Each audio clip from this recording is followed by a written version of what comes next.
திமுகவில் சூடு சொர்ணில் வண்டியும் ஒருத்தம் கூட வாடல. சட்டமன்றத்தில் பாமகவை சேர்ந்தவர்கள் ராமதாஸ் வந்து கேட்குறார், எங்களுக்கு ஏன்டா ஜாதி வேற கணக்கெடுப்பு தரலன்னு கேட்குறார். அதற்கு பாமக மீது என்னதான் அலிகேஷன் வச்சாலும் கூட வேல்முருகன் பேசுகிறார். அதாவது பாரதிய ஜனதா கட்சி வன்னியர்களுக்கு இடஒதுக்கீடு தரக்கூடாது, இல்லை புள்ளிகள் இல்லை அப்படின்னு சொன்னால் அந்த படியும் பாவத்தையும் பாரதிய ஜனதா கட்சி எடுத்துக்கட்டும்.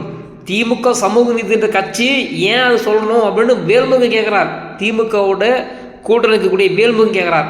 ஆனால் அந்த கூட்டணியில் வன்னியர்களுக்காக ஓட்டு வாங்கி வன்னியர்கள் அமைச்சராக இருக்கக்கூடிய ஒருவன் கூட மீச வச்சாமல் ஒருத்தன் கூட வரல, ஒருத்தன் கூட கேள்வி கேட்கல.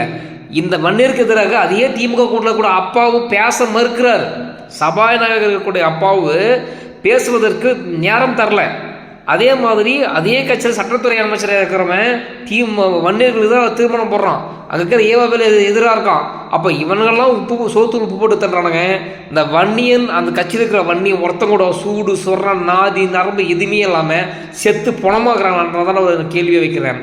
ஏன்னா வன்னியர்களுக்கு இடஒதுக்கீடு கிடைச்சா எல்லாம் சேர்த்து குரல் கொடுத்தா நம்ம பிள்ளைங்க நாளைக்கு டாக்டருக்கு போவான், கலெக்டருக்கு போவான், ஐஏஎஸ் போவான், ஐபிஎஸ் போவான், தாசில்தாராக வருவான்.